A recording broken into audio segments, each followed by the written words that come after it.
সেতু নির্মাণের কাজে নিম্নমানের সামগ্রী ব্যবহারের অভিযোগ। ঘটনাটি ঘটেছে সাগরদিঘির গোবর্ধন ডাঙ্গা গ্রাম পঞ্চায়েতের অধীনস্থ মাঝিডাঙ্গা এলাকায়।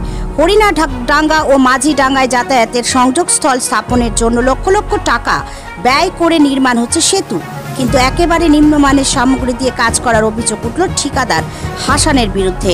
সাগরদিঘির সমষ্টি উন্নয়ন আধিকারিক দেখিও না দেখার ভান করছে। তিনি যদি সঠিক থাকতেন তাহলে এই ধরনের কাজ করতেন না বলে জানান কর্মাধ্যক্ষের স্বামী। সাগরদিঘি পঞ্চায়েত সমিতির শিশু ও নারী কল্যাণ দপ্তরের কর্মাধ্যক্ষ ফুলন সর্দারের স্বামী অমিত সর্দার আরও জানান, মুখ্যমন্ত্রীকে মানছে না এই বিডিও। মুখ্যমন্ত্রী বলেছেন কোনো ইউনিয়ন থাকবে না, অথচ বিডিও সাহেব ইউনিয়ন নিয়েই চলতে ভালোবাসে। জানি না কত টাকা কমিশন রয়েছে, তবে আমরা চাই অবিলম্বে এর একটা ব্যবস্থা নেওয়া দরকার। Bureau report, news 24 Bangla live. নিম্নভাবের কাজটা নিয়ে বলবো আমি যে কাজটা অবশ্যই যেন বন্ধ করে দেওয়া হোক। আর এই কাজটার 1 নম্বর কাজ করছে যে কন্ট্রাক্টর হাসান আছে, উনি কাজটা করছে ভিডিওর মাধ্যমে। আমি চাইবো কাজটা বন্ধ হয়ে যায়। ওই যে কন্ট্রাক্টর অ্যাসোসিয়েশন যেটা সাগরদিঘিতে আছে, অবৈধ অ্যাসোসিয়েশনের যে লিডার, হ্যাঁ হাসান বলে নাম আছে, দেখবেন উনি কাজটা করছে ভিডিওর আন্ডারে, উনি কাজটা করে। আর উনি ধরো ব্লকের একটা হেড হিসেবে আছে, কন্ট্রাক্টরের ইউনিয়নের সেক্রেটারি হিসেবে। কিন্তু ওই ইউনিয়নের রাজ্যের মুখ্যমন্ত্রী তো বলেছে কোনো ইউনিয়ন থাকবে না, তাও ইউনিয়ন আছে। সাগরদিঘির ব্লকে ইউনিয়ন কোনোদিন ভাঙতে পারবে না কেউ।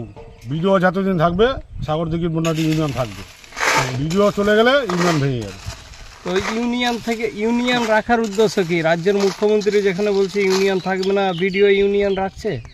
অবশ্যই আমি যে 2 বছর ধরে মনে দেখছি যে ইউনিয়ন আছে, তার আগে থেকে মনে 10 বছর 20 বছর ধরে দেখছি মনে ইউনিয়ন আছে। ইউনিয়ন কোনোদিন কেউ ভাঙতে পারিনি আজ পর্যন্ত। আর রাজ্যের মুখ্যমন্ত্রী যেটা বলছে ওর কথা কেউ শুনছে না। যেই আসছে ইউনিয়ন থাকবে, ইউনিয়ন থাকলে ওদের একটা কোনো ওটা লাভ আছে কি আছে জানি না, ওর ব্যাপারটা ওটা ইউনিয়ন পক্ষে যারা আছে তারা বলতে পারবে। রাজ্যের মুখ্যমন্ত্রীর কথাকে মান্যতা দিচ্ছে না। না, এই যে এত নিম্নমানের কাজ নিয়ে আপনারা সরব হচ্ছেন, কোনো সুরাহা হবে বলে মনে করছেন? আশা করি আদিবাসী লোক যেগুলো আছে তাদেরকে সবসময় বার্তা যে কাজটা আপনারা দেখে করবেন, তো ওদেরকে তো মোটামুটি পাত্তাই দেয় না। ওরা কাজ সম্বন্ধে কিছু বোঝে না। ওরা এটুকুনি জানে যে আজকে ঢালাই হচ্ছে, আজকের এই কাজটা হচ্ছে, আমরা দেখছি যে না ভালো হচ্ছে ভালো হচ্ছে। আমি এসে দেখছি মানে কাজটা বাজে হচ্ছে, তার জন্য বার্তা দিচ্ছি যে কাজটা যেন বন্ধ থাকে। আর আপনারা যদি কোনো কাজটা করার চেষ্টা করেন, তা যে কাজটা করবে যেন ভালোভাবে কাজটা করায়।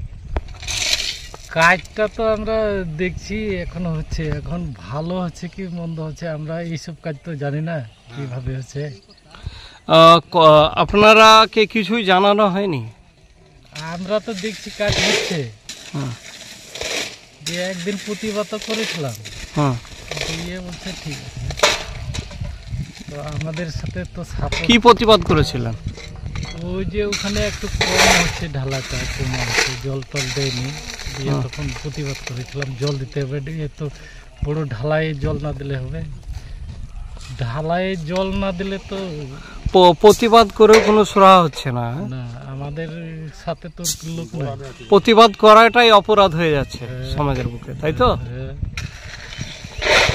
মেম্বার প্রধান আমাদের সাথে যোগাযোগ করছে না, আসেনি। আপনাদের তো এলাকার ফুলন সর্দারের স্বামী আপনাদের পাশেই রয়েছেন। হ্যাঁ, ও একদিনে এসেছিল, আজকেও এসেছে। হ্যাঁ আজকে এসছে, একদিনে এসেছিল, দিয়ে আমরা কিছু আলোচনা করিনি, এসেছিল আর গেলছে। মেম্বার বলেছিল আসবে, ও আসেনি। এসছে, একদিন এসেছিল। এলাকার প্রধান আসছে? প্রধান আসেনি, প্রধান আসেনি। আর হরিণাডাঙ্গার মেম্বার আছে, ও আসেনি, ফোনে বলছে কাজ হচ্ছে ঠিকঠাক হচ্ছে। তাহলে আমি ইয়ার কথা বলছিল ও